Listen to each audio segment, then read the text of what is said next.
Pour bien comprendre cette vidéo, il faut d'abord voir ce que j'ai publié précédemment. En fonction des intérieurs articles, en fonction des intérieurs vidéo que j'ai publiés, on comprend que beaucoup d'enfants, appelés surdoués ou hyperactifs, peuvent engendrer à un plus ou moins haut degré une quantité supérieure d'énergie au niveau neuronal que celle que peut générer la moyenne des enfants de leur âge, quand ils ne sont apparemment pas affectés par le syndrome d'Asperger.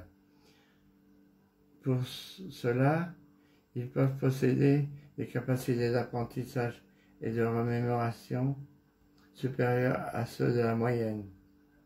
En plus, lorsqu'elle n'est pas privative du contact avec l'environnement, c'est-à-dire lorsqu'elle n'est pas trop excessive, une plus grande production d'énergie au niveau cérébral que la moyenne de l'humanité, en donnant lieu à une plus grande facilité d'apprentissage, permet que l'individu concerné acquiert une plus grande intelligence. C'est pourquoi il est entendu qu'elle favorise l'apparition de la génialité. Sans compter que dans ce cas, cette même élaboration d'énergie, plus élevée que celle de l'être humain moyen, favorise une plus grande activité physique que celle de ces derniers. Par conséquent, on appelle actuellement les enfants qui possèdent cette caractéristique des enfants hyperactifs. Pour cela, je considère comme criminel la tendance à notre époque à administrer des calmants à ces enfants, car de cette manière on diminue l'intensité de leur activité.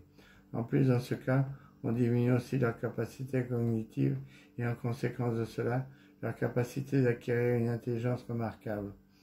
En outre, comme durant leur jeunesse, les enfants apprennent les connaissances fondamentales qui détermineront leur future capacité intellectuelle, rabaisser leur capacité mentale à cette époque de leur vie entrave définitivement leur possibilité de croître intellectuellement d'une manière notable dans leur futur.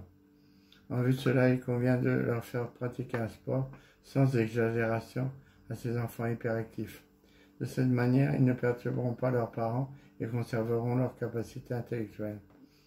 Cette vidéo a été filmée sur la base de mon œuvre Le fonctionnement du cerveau, lequel a été édité par Amazon.com/books, dans lequel se résument les recherches et découvertes que j'ai réalisées et démontrées.